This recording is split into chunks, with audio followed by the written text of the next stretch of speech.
رہائش یا گھر کے باغیچے وغیرہ میں قبر بنوانا جائز ہے؟ جائز تو ہے لیکن ضرورت کوئی نہیں.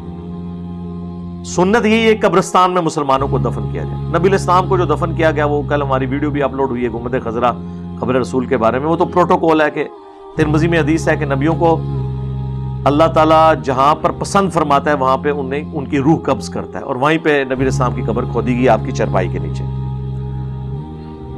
اب اپنے گھروں میں یہ کام نہ کریں. لوگ کہتے ہیں گھروں میں قبر بنوا لیں گے تو ہماری اولاد بعد میں دعا کرے گی. اس طرح کرنے سے کوئی دعا نہیں کرتا میرے بھائی.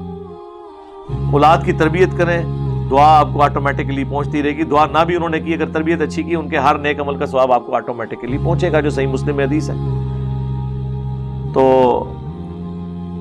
گھروں میں قبریں بنا کے لوگوں کو آزمائش میں نہ ڈالیں, کسی راستے میں قبر نہ بنائیں. زندہ لوگوں کا زیادہ حق ہے زمین کے اوپر بنسبت مردوں کے. یہ حرکت نہیں کرنی چاہیے.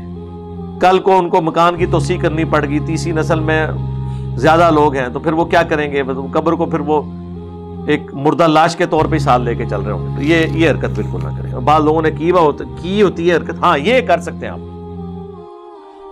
کہ آپ اپنے خاندان کے لیے کوئی علیحدہ سے زمین لے کے وقف کر دیں قبرستان کے لیے. کئی لوگوں نے یہ بھی کیا ہوتا ہے گھر کے ساتھ, یعنی اگر آپ کا 5 مرلے کا 8 مرلے کا گھر ہے, ساتھ آپ ایک کنال جگہ لے لیں, وقف کر لیں کہ جی ہمارے جو بھی رشتہ دار فوت ہوں گے ہم یہاں پہ دفن کریں گے, وہ تو ٹھیک ہے, لیکن وہ پھر قبرستان ڈکلیئر ہو. اس طریقے سے گھر کو قبرستان بنانے کی کوشش نہ کریں, مہربانی کریں.